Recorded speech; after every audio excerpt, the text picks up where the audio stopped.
بسم اللہ الرحمن الرحیم نحمدہ ونصلی علی رسول الکریم۔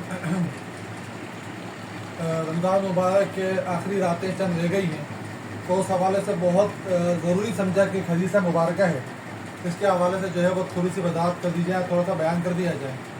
جو وہ یہ ہے کہ اللہ رب العالمین نے فرشتوں کے سردار حضرت جبرائیل امین علیہ السلام کو حکم دے کے بھیجا نبی اکرم صلی اللہ علیہ وسلم کے پاس کہ وہ جو دعا کریں اور نبی اکرم صلی اللہ علیہ وسلم اس دعا پر آمین کہیں۔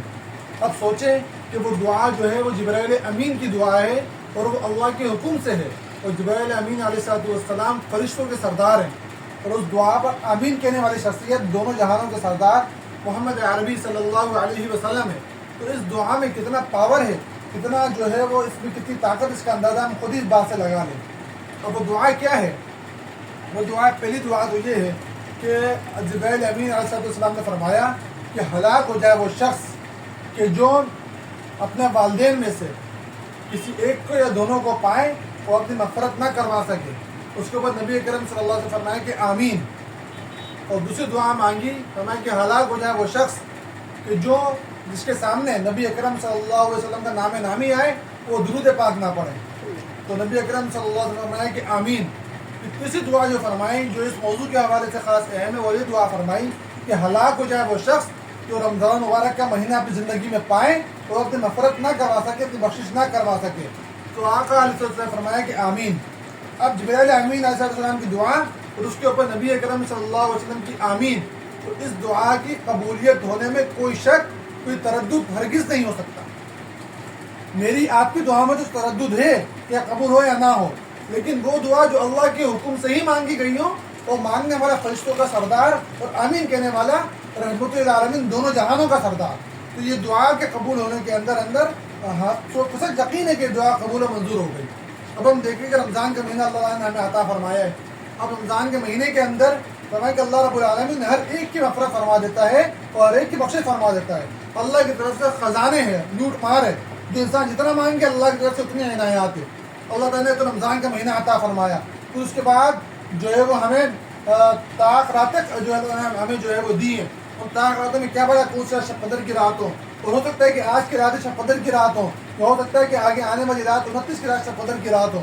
تو اس سے پہلے ہمیں یہ کوشش کرنی چاہیے کہ ہم رمضان کے مہینے اس حالت میں ہم ختم کریں، ختم کو پہنچائیں کہ ہم اپنی بخشش کروا چکے ہوں، تاکہ ہم اللہ کی اس جو ہے وہ وعید کے استحقاق نہ بن جائے کہ جس کے اندر ہمارے لیے ہلاکت ہی ہلاکت ہو۔ یقین جانیں چاہے دنیا ہمارے پاس آ جائے، لیکن اللہ کی طرف سے اگر ہلاکت ہو جائے تو ہم تباہ و برباد ہیں۔ کوئی دنیا میں کچھ بھی ہمارے پاس نہیں ہے، لیکن اللہ کی طرف سے ہمارے پاس ہدایت ہے، تو یقین مانے ہدایت کے ہوتے ہوئے ساری دنیا قربان ہے، لیکن اللہ کی طرف سے ہمیں ہدایت ہے جو یہ ہمیں قبول ہے۔ اب اللہ تعالیٰ نے فرمایا کہ ہر ایک کی مغفرت کرنے کے لیے تیار ہے۔ اب اس پاک رات کے اندر، اتنی مبارک رات کے اندر بھی فرمایا کہ حدیث شریف کے مفہوم میں کہ 4 ایسے لوگ ہیں کہ اس رات کے اندر بھی ان کی جو ہے وہ ہدایت نہیں ہوتی، وہ ہدایت سے محروم ہوتے ہیں، ان کی بخشش نہیں ہوتی۔ وہ 4 لوگ کون ہیں؟ اس میں سے ایک فرمایا کہ وہ لوگ بھی جو مشرک ہیں، جو اللہ کے ساتھ کسی کو شریک ٹھہراتے ہیں۔ تو اگر ہم خدا نخواستہ کسی بھی جملے کے اندر اللہ کے ساتھ کسی کو شریک ٹھہراتے ہیں تو اس سے ہم توبہ کر لیں، اللہ تعالیٰ توبہ ہماری قبول کر لے گا۔ اور دوسری وہ ہے کہ فرمایا کہ والدین کے نافرمان لوگ، تو اگر جو ہے وہ والدین کی نافرمانی ہے، جس جملے میں ہم کرتے ہیں، ان کی ناقدری کرتے ہیں، تو ہم والدین سے جو ہے وہ معافی مانگیں اور ان کی جو ہے وہ ان سے جو ہے وہ درگزر کی بات کریں، ان سے ہم معافی خلافی کریں۔ اور تیسرا فرمایا کہ وہ لوگ کہ جو شراب پیتے ہیں، اللہ تعالیٰ جو ہے اس سے بھی ہم سب کی حفاظت فرمائے۔ تو فرمایا کہ چھوٹے وہ لوگ جو قطع تعلق ہی کرتے ہیں، فرمایا کہ قطع تعلق کرنے والے کے لیے بھی اس رات کے اندر اتنی مبارک رات ہے، اس کی مغفرت نہیں ہوتی، اور وہ جو ہے وہ ہلاکت تباہی کا جو ہے وہ موجب بنتا ہے۔ کیا فائدہ کہ ہم جو ہے وہ سارا رمضان ہم عبادت کریں، ہم نمازیں پڑھیں، ہم دعائیں مانگیں، ہم اعتکاف میں بھی بیٹھیں، ہم قرآن مجید کی تلاوت بھی کریں، ہم تہجد بھی پڑھیں، ہم تمام نیک کام کریں، ذکر و اذکار بھی کریں ہم، لیکن خدا نہ خواستہ کسی سے ہم قطع تعلق کر کے ہم بیٹھے ہوئے ہوں تو تمام کی تمام عبادت ہماری ضائع ہو گئی، بجائے اس کے قبول ہو ہمارے لیے ہلاکت کا، ہم اللہ کے نبی صلی اللہ علیہ وسلم کی ہلاکت کی دعا کا مستحق بن جائیں گے۔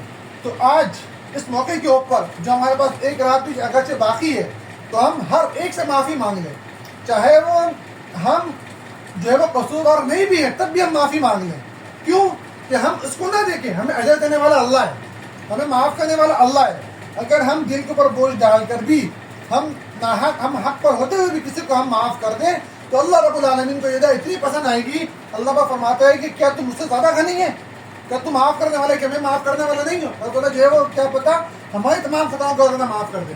آج ہم کسی کے ایک ایک بات کو ہم لے کے بیٹھے ہوتے ہیں کہ فلاں نے مجھے یہ کہہ دیا, فلاں نے مجھے یہ کہہ دیا, فلاں نے مجھ سے یہ والی بات کر لی.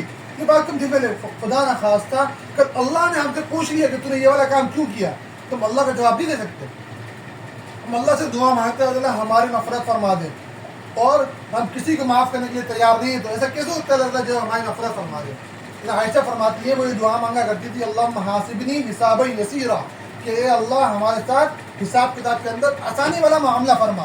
اگر اللہ نے کسی بندے سے بھی یہ پوچھ لیا کہ یہ کام تم نے کیوں کیا تو اس کی تباہی بربادی میں کوئی تردد نہیں ہے, کوئی شک نہیں ہے. تو لہٰذا آج ہم اللہ سے بھی معافی مانگے اور اللہ کے بندوں سے بھی معافی مانگے, اللہ کے بندوں سے بھی معافی مانگے. ہمیں کہ معافی مانگنے والا معاف کرنے والے سے بڑا ہوتا ہے, چاہے وہ سامنے والا کتنے بھی درجے کا کیوں نہ ہو. ہمارا کام ہے کہ ہم معافی مانگ لیں, وہ جانے, اس کے اللہ جانے, اس کے معاملات وہ جانے, اس کا اللہ جانے. ہم کسی کو جو ہے وہ کہنے کے مستحق نہیں ہیں. ہم جو ہے وہ ہمارے سے اللہ کا یہ مطالبہ ہے کہ کسی کے ساتھ میں قطع تعلق ہماری نہ ہو. اور اتنی بڑی بعید ایک جگہ نبی اکرم صلی اللہ علیہ وسلم کی فرمایا کہ کوئی شخص کسی مسلمان بھائی سے, کسی مسلمان بہن سے 3 دن سے زیادہ قطع تعلقی کرے گا, جیسے ہی وہ مرے گا جہنم اس کا ٹھکانہ ہے. جیسے ہی وہ مرے گا جہنم اس کا ٹھکانہ ہے, 3 دن سے زیادہ قطع تعلق کرنے کے اوپر. تو اتنی سخت وعید ہے. تو آج ہم کہاں کھڑے ہیں ہم خود اس کا اندازہ لگا لیں. اللہ پاک ہم سب